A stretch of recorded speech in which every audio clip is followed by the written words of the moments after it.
Selamat datang teman-teman semua. Ini adalah podcast perdana, podcast jeda yang tamu utama kita, tamu perdana kita itu seorang teman sendiri yang berkecimpung banyak di dunia pendakian Ini kita panggil bapak-bapak atau bapak penemu penemu enggak tuh. Bercanda ya. Jadi di podcast ini kita akan bicara banyak tentang dunia pendakian, khususnya di Kabupaten Sintang lah ya. Kita tidak bicara Kalbar karena mungkin terlalu meluas dan banyak opini dan pengalaman masing-masing pribadi lah yang nanti mungkin bisa kawan-kawan share kalau kawan-kawan ketemu video ini gitu. Kalau enggak pun ya udah gitu. Dan kita tidak sambil mendaki, kita sekarang ada di base camp apa Bung? Boleh sambil memperkenalkan diri dulu. Oke, buat teman-teman yang belum kenal saya Heru Atera ya, buat teman-teman jeda ya. Di episode pertama kali ya ini. Iya, perdana nih. Perdana, waduh. Merasa terhormat saya diundang ya. Enggak apa. Akan menjadi sejarah baru kan. Ini kita di base campnya Senentang Outdoor, cuma kita memang pas di outdoornya. Kalau di dalam rumah tuh kelihatan alat-alat, kalau di luar ya seperti ini memang benar-benar outdoor gitu. Iya. Oh ya, tapi sebelum jauh kita belum memperkenalkan dulu diri kita sendiri yang merancang podcastan lah gitu kan namanya jeda podcastan. Mungkin silakan dulu Bung. Oke, aku Mai gitu. Nah, salah satu juga yang berdua menginisiasi podcast jeda ini gitu. Nah, di podcast ini nanti juga bakal banyak lah membahas apa-apa aja yang berkaitan dengan dunia pendakian dan lainnya gitu. Dan aku Juni. Ini Agustus. Aku Ricky gitu ya. Jadi berhubung ini podcast pertama, jadi ya agak sedikit banyak kesalahan teknis dan mohon pemaklumannya. Tapi diskusi kita terus berlanjut dan tidak akan jauh-jauh pada konteks bagaimana beliau mulai menyukai dunia pendakian, terus bagaimana dia kepikiran punya yang namanya Senentang Outdoor, itu namanya. Ya, betul. Ya cerita-cerita pengalaman pendakian aja sih, bukan untuk dilagakkan ya, karena itu udah punya kawan-kawan yang bikin OT. Iya, siap. Silakan. Main boleh menyambungkan pertanyaan ini, jangan tegang. Kita santai aja gitu. Jadi dari pertanyaan pertama tuh kenapa bisa mendaki? Itu aja yang paling sederhana gitu. Kenapa bisa mendaki? Oke ya. Karena kebetulan saya tidak punya hobi, bisa dibilang tidak punya hobi selain motor gitu. Cuma suka jalan-jalan. Awalnya suka jalan-jalan kan. Biasa kan laki-laki pada umumnya minimal bisa main bola. Kalau saya kan nggak bisa.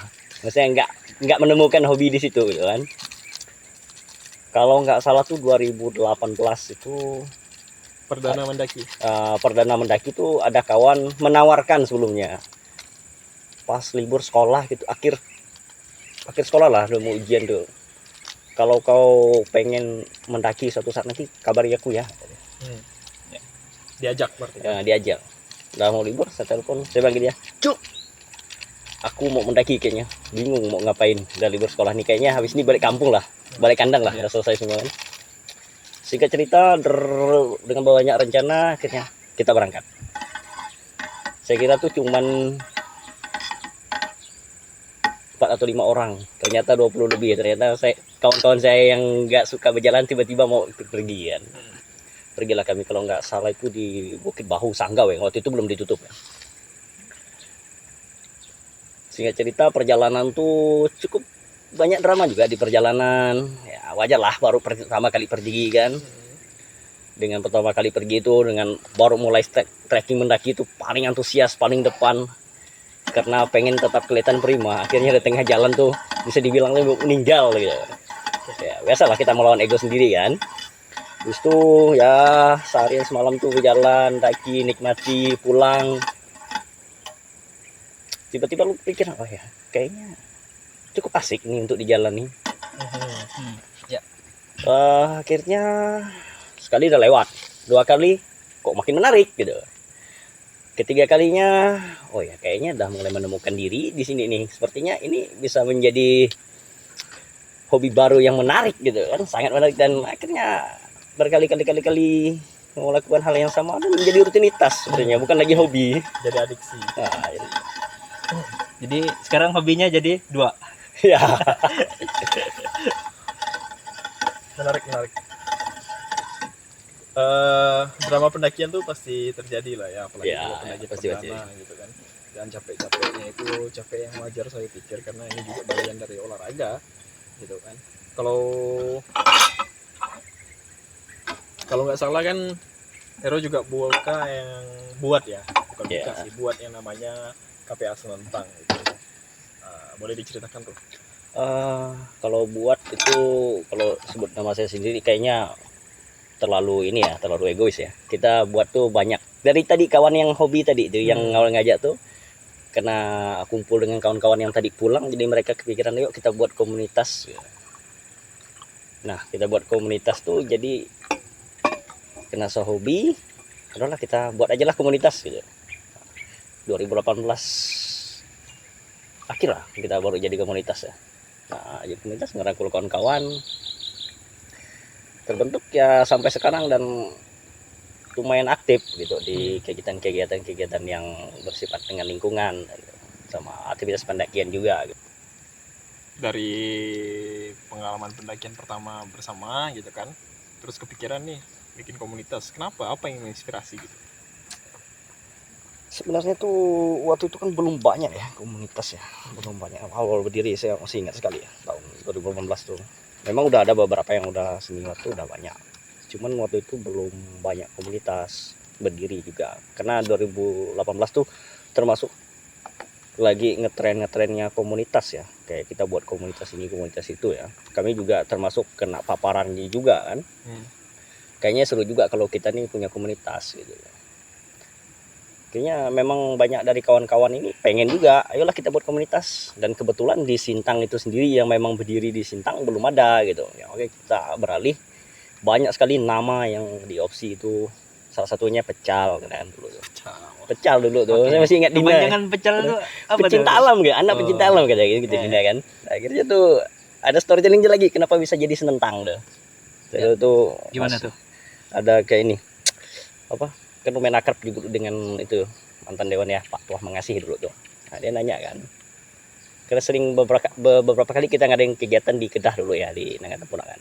Dia nanya, Hero, apa nama komunitas kalian? Komunitas pecinta alam. Saya ngah waktu itu belum melek benar kan tentang apa sih pecinta alam tuh. Sampai 3 kali, apa nama komunitas kalian? Komunitas pecinta alam. Dia nanya lagi kan, ternyata dia tuh nanya, sebenarnya itu apa sih komunitas kalian, kan harus ada ujungnya lagi, bukan pecinta alamnya doang kan. Masih ngambang. Spontanitas kan, saya bilang komunitas pecinta alam Senentang. Boleh tuh, bagus. Senentang tuh menggambarkan Sintang. Kan orang sering menyebut Sintang tuh bumi Senentang. Pas. Tapi kalau belum cukup menggambarkan gitu.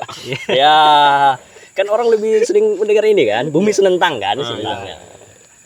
Iya. Karena kalau Bumi Daranante itu punya Skadau. Iya. Sanggau. Bumi Lawangkuari Skadau. Lawangkuari Skadau. Oke, lanjut. Dan udah terbentuk.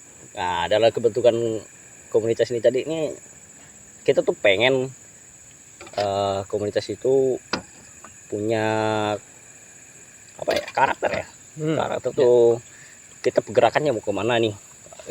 Ya, banyak lah ide-ide yang buat ini, buat termasuk open trip dulu juga udah ramai gitu. Ramai ya, belum tertata gitu. Masih pengen buat open trip, cari barangan gitu. Kalau sekarang kan ada yang sebutan fun trip dan sebagainya kan. Pengen aku.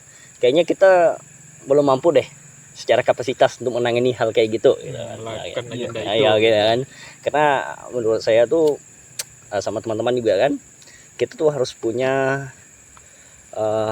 SDM yang cukup untuk mengkoordinir orang-orang ini gitu kan. Nah, kita nggak mau nanti kita buat kegiatan tapi ujung-ujungnya malahan kita kena hujat kan gitu. Ketakutan itu pasti ada ya, untuk udah bisa mikir sih dulu ke situ. Akhirnya ya kita buat, ayolah kita buat, karena udah setahun berjalan tuh kita buat di anniversary-nya. Kita buat datang ke pemateri, salah satunya dulu pematerinya dari Sintang Orotan Center gitu, perkenalan terhadap hewan primata ya. Primata. Nah, Primata. pengenalan gitu kan, karena kita juga berkegiatan di alam, jadi mungkin satu saat nanti kita tuh akan ketemu dengan satwa ini gitu Pak. Gitu. Jadi mengumpulkan orang-orang Untuk saling membekali diri ya, lah ya. bekali diri ya, peningkatan Pengetahuan. kapasitas gitu. Oke. Nah, kalau kita mungkin stopkan dulu bicara soal KPA Senantangnya, karena Ya. sebenarnya ada ketuanya hari ini Ya. yang mungkin kalau kawan-kawan penasaran untuk ngulik lebih dalam tentang KPA Senantang, itu kita akan bikinkan sendiri episode Sesi untuk sendiri lah. meneliti bagaimana KPA Senantang ini akan berjalan di kepemimpinan yang baru gitu. Nah, tapi balik lagi kita ke pribadinya si Hero aja ya, Iya. soal yang kita bicara soal dunia pendakian hari ini gitu. Di mata Pak Hero gimana? Dunia pendakian hari ini tuh Khususnya di Sintang ya, Ya, nggak usah ya, melebar jauh-jauh lah. ya, Itu kena hujat kita. ya, karena ini pandangan kita sendiri kan, opini kita kan terhadap aktivitas. Saya melihat tuh dari Lebaran tahun 2024 itu lonjakannya tuh lumayan lumayan banget ya, anak-anak muda. Paling banyak tuh di anak kalangan SMA. Oke, kalau dia ngomong ini, aku percaya ini valid karena dia penyedia jasa rental alat outdoor. Sewa alat outdoor lah. Yang besar di Sintang lah ya, dan dia tuh punya statistiknya tuh, anjay. Ya, sangat keren sekali gitu kan. Dan memang Lonjakan terjadi di Lebaran ya. di kita bisa ngeliat dari sosial media, Instagram, TikTok dan sebagainya, itu memang rata-rata tuh memang anak muda khususnya Sintang ini memang banyaknya ngetrennya di pendaki gitu. Entah itu jadi pendaki yang Sabtu Minggu atau pendaki subuh disebut TikTok dan sebagainya, itu ramai sekali di Sintang. Tapi ada segi kekhawatirannya juga, karena ini nih menjadi suatu PR juga ya. Kita tidak menyebut diri kita ini, teman-teman saya ini juga pendaki nih, 2 orang nih. Enggak, saya MC-nya. Saya kan pendaki juga Saya juga ahlinya. co-hostnya juga. Kita hostnya, kita Ya. nggak mendaki kok. Lanjut, Jadi yang menjadi PR-nya itu adalah kita ada semacam tanggung jawab sosial lah ya, menurut saya itu ya. Pribadi kita juga sebenarnya pengen gimana sih supaya pendaki-pendaki Sintang ini lebih mengerti cara tentang pengetahuan alat-alat dan risiko-risiko yang terjadi di lapangan gitu, bahaya objektif dan subjektifnya kayak gitu. Ya betul. Kalau kita kan ngelihat hari ini ya, dengan lonjakan tren anak muda yang berminat untuk melakukan pendakian, kita juga sama-sama khawatir sama satu hal soal kesiapan diri pribadi juga gitu. Ini bukan cuma sekedar soal pergi ke hutan ramai-ramai gitu kan. Kalau Mai gimana Mai? Ya, kalau aku melihat ya, pendaki hari ini tuh kan tujuannya tuh udah jauh berbeda ya dari teman-teman sebelumnya gitu. Dengan hobi mereka yang ya pada hari ini tuh untuk menaklukkan puncak gitu, tanpa memikirkan risiko-risiko yang akan dihadapi, hanya bermodalkan misalnya aku punya GoPro, aku punya kacamata, mendaki, foto-foto, udah wah keren banget gitu. Aduh ketinggian, aduh berapa banyak puncak yang udah didaki. Sebenarnya terserah aja sih sebenarnya kalau Sah-sah pikir saja. ya. Tapi ya ini balik lagi soal faktor resiko dan Faktor pengetahuan resiko ya. gitu kan. Karena risiko manajemennya itu jangan sampai mengentengkan alam liar, itu paling penting. Nah, disitulah kenapa aku pikir Hero juga mungkin alasan lebih kuatnya Hero nanti yang akan menjelaskan. Salah satunya menyediakan ini rental untuk memfasilitasi kegiatan-kegiatan seperti ini gitu. Mungkin boleh diceritakan soal rentalnya. Ya, rental ya. Rental ini udah lumayan lama berdiri, 5 tahun ya, dari 2020. Jadi bukan sehari 2 hari saya membuat rental ini, 2020. Kenapa ada rental gitu? Kenapa Sintang tuh punya rental outdoor gitu? Itu kan pertanyaan itu, kenapa punya rental gitu. Alasan pertama tuh adalah pada start tahun 2018-2019 itu kita mau pergi kemana aja tuh masih mau minjam sana sini nih. Dan belum tentu nih kawan kita punya nih. Dan saya mikir tuh kayaknya berdasarkan dari keresahan pribadi, kayaknya yaudahlah buat ya rental. Masalah berkembang atau tidak itu kita udah mencoba. Dan kalau nggak salah tuh 2018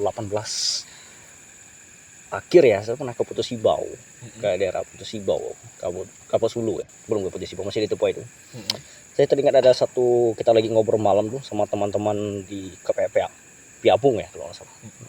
Itu atau open trip ya? Ya open trip ya, open trip. Dia bilang, bro, nggak selamanya kau hobi itu kau hanya ngabiskan duit kau sendiri gitu. Tapi coba berpikir apa yang menjadi peluang untuk supaya kau bisa jalan-jalan ini dengan hobi kau ini bisa menghasilkan uang gitu. Ya. Salah satu yang terlintas yang paling mungkin 2 tahun kemudian itu adalah membuka jasa rental alat outdoor. Kalau sekarang kan udah banyak, udah menjadi hobi kan, jadi pemandu, gitu. Menjadi buat open trip dan sebagainya gitu, jasa-jasa kayak gitu kan. Jadi IO gunung. Gunung dan sebagainya kan. Ya lagi rame booking camp ya. Ya, balik lagi ke situ dong. Rental akhirnya buat berjalan-jalan, bukan tanda tangan. Pertama kali buka, seminggu kemudian kabar meluas COVID. Semua aktivitas outdoor ditutup, penyekatan di mana-mana. Jadi tidak bisa aktivitas. Ya tidak aktivitas, apalagi kita outdoor kan. Hanya buka 1 minggu langsung ditutup. Tapi apakah saya menyerah? Tidak. Saya pikir ini ada peluang. 2021 mulai aktif lagi pendakian, tapi belum selama sekarang gitu. 2022 turun lagi. Jadi masa COVID itu masa jatuhnya atau gimana? Masa Dibilang jatuh tuh bukan, karena memang benar itu kan hanya ditutup sementara, bahkan kita yang punya hobi juga bingung mau kemana kan waktu itu. Ya udahlah, mungkin sini saya menabung, sisanya saya menabung dulu keuangan tuh supaya nanti ada uang lagi belikan alat-alat ini supaya nambah. Jadi ketika balik semuanya aktivitas normal, udah punya persediaan lebih banyak dari sebelumnya gitu. Jadi gitu. lebih siap menerima lebih banyak klien. Ya. Gitu kan gitu.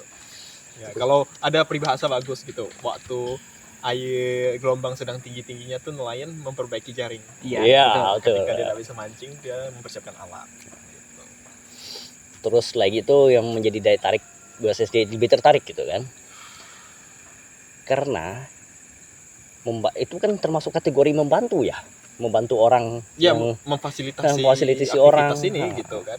yang Membantu tadinya beberapa barang mungkin mereka kurang safety ya, walaupun Ya, tidak 100% barang yang disediakan statusnya safety, tapi setidaknya bisa minimalisir gitu kebutuhan-kebutuhan. Dan kepikiran juga nih, kalau orang kantoran ini kan sibuk dengan aktivitasnya ya, di kantor ya. Mereka nih kalau beli barang, kalau beli barang kayaknya bakalan nggak kepakai. Cuman kalau di kayak buat rental kayaknya bisa lah, tinggal ngambil ke rental aja gitu. Kalau orang yang udah kerja kan penghasilannya tetap, dia tahu nih, dia udah ngebudgetin berapa biaya punya dia gitu. Jadi dia tuh lebih aku tinggal sediain biaya segini. Oke, aku udah peralatan udah di booking, tinggal pakai di tanggal udah aku tentukan di hari libur ya itu. Jadi itu target market sebenarnya. Market Tapi sebenarnya. ternyata targetnya lebih luas dari sekedar orang kantor kan. Karena kita lihat peminatnya kayaknya lebih banyak anak kuliah sama anak sekolah. Iya, anak sekolah. Dan kayaknya kita juga tahu kan bagaimana kantongnya anak sekolah untuk membeli alat-alat yang ada gitu kan. Ya, alat kebaiknya saya aja gitu kan, lebih murah. Betul. Budget pelajar lah ya. Budget pelajar. Jadi karena kalau beli langsung mahal. Rentalnya Hero ini budget pelajar. Kalau ada yang mahal berarti scam. Ya karena berarti gini lah. Kita tahu lah, kita pergi berhari-hari gitu kan ke dalam hutan, belum lagi biaya masuknya di bagian kendaraannya juga ya untuk alat-alat saya rasa masih masuk lah harga-harga yang masih saya buat tuh, karena dari tahun 2020 sampai sekarang tuh belum ada perubahan yang begitu naik, tetap distabilkan gitu. Tidak terpengaruh inflasi ya? Tidak terpengaruh. Kita tetap bertahan dengan mode bertahannya gitu, survive-nya gitu. Balik lagi ke motivasi awalnya, sebenarnya kalau bicara untung rugi, setiap usaha sih pasti ada untung ruginya. Tapi karena motivasi awalnya adalah untuk memenuhi kebutuhan para pendaki gitu-gitu ya. Jadi harga itu distabilkan gitu. Bener nggak? Kalau salah disanggah, jangan diam-diam. Iya sih, memang distabilkan. Gitu. Dan katanya sih rental nih nanti mau jadi lebih besar lagi, dia mau menyaingi Eger katanya. Amin lah, ya haruslah kita Amin. harus berkembang kan. Ini kan Tapi enggak UMKM apa-apa lokal. Kak, nyebut nama brand ini. Oh, tidak masalah, tidak masalah. Karena di dalam juga ada beberapa brand gitu. Nanti akan disensor gitu. Iya. Editor. Ada editor, ada tangan ajaib editor di Ada belakang. tangan aja penting gitu. Lalu gimana Ro menjalani rental ini, apa sih kebutuhan yang udah dipenuhi itu? Ada enggak duitnya sebenarnya gitu Pak? Pertanyaannya tuh. Kalau kita tanya ada, tentunya ada. Makanya dia masih berdiri sampai sekarang ini kan. Dengan banyaknya aktivitas anak muda yang berkegiatan di alam bebas itu, terutama di mendaki, camping dan sebagainya, itu rental itu menjadi ramai gitu.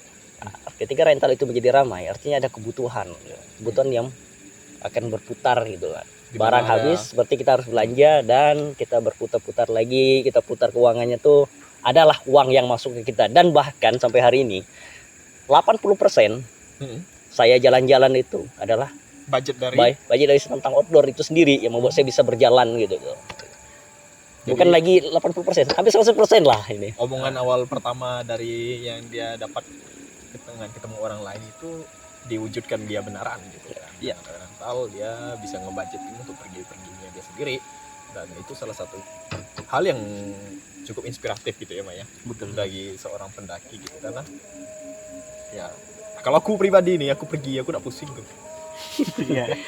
Bahkan Iya. aku punya alat yang udah robek-robek dan masih kupakai gitu. Iya. Kadang-kadang punya hobi juga di situ kan. Tapi untuk kepikiran membuka rental itu memang nggak ada terbesit sama sekali lah dulu. Karena dulu juga kita cuman ya pergi-pergi aja gitu, nggak mikirin apakah hobi itu bisa menghasilkan ya kan. Ya. Tapi ada yang lebih menarik lagi sih dari Senantang Outdoor ini. Menariknya tuh selain dia mendapatkan uang gitu, menariknya lagi itu ketika kita pergi bersama tuh, saya pergi bersama kawan-kawan ini. Ketika kawan-kawan yang ini mau pergi, aku nggak ada light ini, dah ambil aja, kita bawa, penting pulang bersihkan, tanggung jawab dengan itu, kita bisa pergi sama-sama. Jadi aku bisa memerangkatkan kawan-kawan aku nih sebisa mungkin tuh kita fasilitasi gitu. Mereka punya hobi di sama, yang penting bertanggung jawab dengan peralatan yang kita pakai gitu. Kalau Tapi ingat, privilege ini hanya dimiliki circle-nya dia. ya ada harus ada di sekitar saya. Jadi kalau teman-teman mau dapat Boleh, video so akrab lah. silakan boleh itu. Silakan. Salim sama Hero nih. Ya lah, kita harus menjaga ekosistem kan. Kita harus berkawan dengan semua orang kan. Kita harus berkawan semua orang ya. Yang mau berkawan dengan kita. Ya, Ya, Enggak. betul. Dan kalau di Senantang Outdoor ini, saya rasa mungkin karena saya banyak kawan kiri kanan ya. Mungkin itu dari mulut ke mulut gitu kan. Jadi teman tuh tahu, oh ini ada rental, di sini ada rekomendasiin rental. terus gitu kan. Dan sebisa mungkin saya merasakan servis itu ke pelanggan itu adalah ketika mereka menggunakan alat-alat, saya jadi diam melakukan riset gitu. Apa sih yang dibutuhkan, apa yang kurang. Perlahan-lahan itu kita penuhi gitu. Kita evaluasi gitu. Walaupun tidak bisa dilakukan secara instan gitu. Ya. Evaluasi. Dan rental ini bisa berkembang nih. Ya, bisa berkembang lah tuh. Itu berkat teman-teman yang suka ngerental di sini nih. Aku apresiasi 100% lah buat kalian tuh. Memang Terima kasih. terbaik lah kalian. Terima kasih Teman-teman Terima kasih. berkontribusi sekali. untuk menghidupi dia dan cita-cita jalan-jalannya dia gitu kan. Betul. Tetap setia intinya. Ya mungkin suatu saat nanti Anda akan menjadi bagian dari Senantang Outdoor gitu. Kalau ini berkembang bisa jadi Anda menjadi salah satu BA. Memang bayangannya tuh akan membuka lapangan kerja baru kayaknya. Ya, itu impian terbesar dalam hidup. Ya, itu salah satu cara Hero memberkati kawan-kawannya. Itu salah satunya itu. Tapi ya kita berdoa yang terbaik lah, semoga itu bisa terwujud gitu kan. Aku pikir sih atau Mai ada yang mau disampaikan Mai? Ya, kalau Sebelum aku closing dengan kesimpulan nih. ya. Kalau aku melihat ya, memang dari hobi ini teman-teman itu tidak hanya mengeluarkan uang gitu, tidak hanya menghabiskan uang, tapi juga kalau kita memanfaatkannya dengan baik gitu, melakukannya dengan baik dan menekuninya juga bisa menjadikan itu mata pencaharian gitu. Kita bisa belajar juga Sumber dari pendapatan lain lah. iya, gitu sumber kan. pendapatan. Walaupun ya Kecil-kecil, tapi enggak, sering. ya enggak sepenuhnya bisa menghidupi, tapi untuk jalan-jalan membantu sekali gitu. Minimal uang minyak lah kan. Iya betul. Tapi kayaknya lebih deh. Lebih dari masalahnya ini tiap balik dari ngetrip alat nambah baru terus Iya. gitu kan. Itu ajaib tuh, seajaib itu. Apalagi Hero itu main ini salah satu penerima manfaat. Iya. Tanpa kita sadari juga Hero memperdayakan teman-temannya juga. Itu cerita baiknya. Tapi ingat, ini aku closing aja lah karena waktu udah mulai maghrib juga. Cerita baiknya adalah selain hobi itu bisa memberikan dukungan finansial ke Hero sendiri, Hero tuh jadi salah satu anak muda yang aku bisa bilang dia itu pelopor lah dunia pendakian di Kabupaten Sintang gitu, karena sedikit banyak aku terlibat sama-sama, kita terlibat sama-sama Ya, dengan kegiatan yang udah kita lakukan. Kita berjejaring sama teman-teman pada konteks lingkungan, terus juga melakukan agenda-agenda aktivitas outdoor yang tidak menurut kita ini pada kitohnya, Iya. pada jalurnya gitu. Pada jalur ya. Ketika kita membekali diri dengan pengetahuan primata, terus salah satunya juga pengetahuan untuk berkegiatan di alam bebas, itu adalah apa yang penting, rohnya dari suatu kegiatan pendakian gitu. Iya, Karena kalau bicara ke hutan, pemburu bisa ke hutan. Betul. Orang di kampung-kampung pun itu aktivitasnya di hutan gitu sebagai sumber pendapatan dan penghidupannya betul. dia gitu Iya. kan. Ya. Nah, kalian atau teman-teman semua, kita termasuk kami, berkegiatan di alam liar itu ya camping gitu, Iya. puncak, camping, cari air terjun, cari bukit gitu kan. Nah, tapi juga tidak meninggalkan pentingnya pengetahuan berkegiatan di alam bebas. Nah, untuk teman-teman pendaki hari ini, pesannya adalah kalau kalian tidak punya alatnya, kalian tidak perlu khawatir gitu. Di sini ada salah satunya Sentang Outdoor. Nah, tapi kalau kalian tidak punya pengetahuannya, nah itu yang bahaya. Iya, Dan betul, itu harus dicari gitu.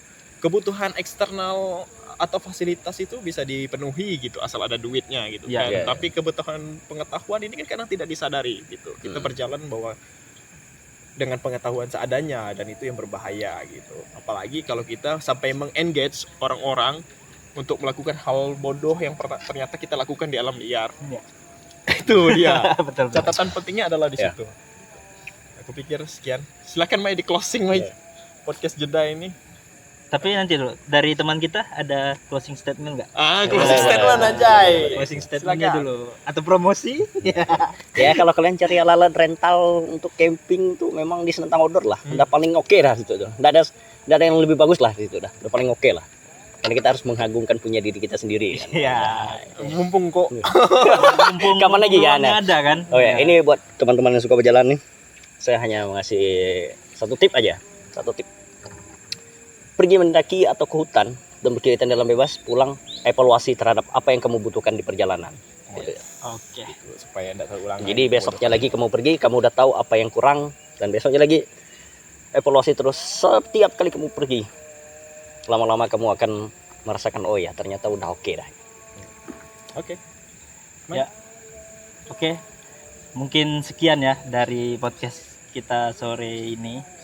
Nah, mungkin nanti dari teman-teman ada yang ingin ditanyakan atau misalnya Diskusi lebih dalam. diskusi Kita lebih dalam tentang sangat terbuka lah pembahasan-pembahasan seputar tentang dunia pendakian. dunia pendakian atau di hutan, bisa komentar di bawah, nanti kita akan coba sediakan atau fasilitasi.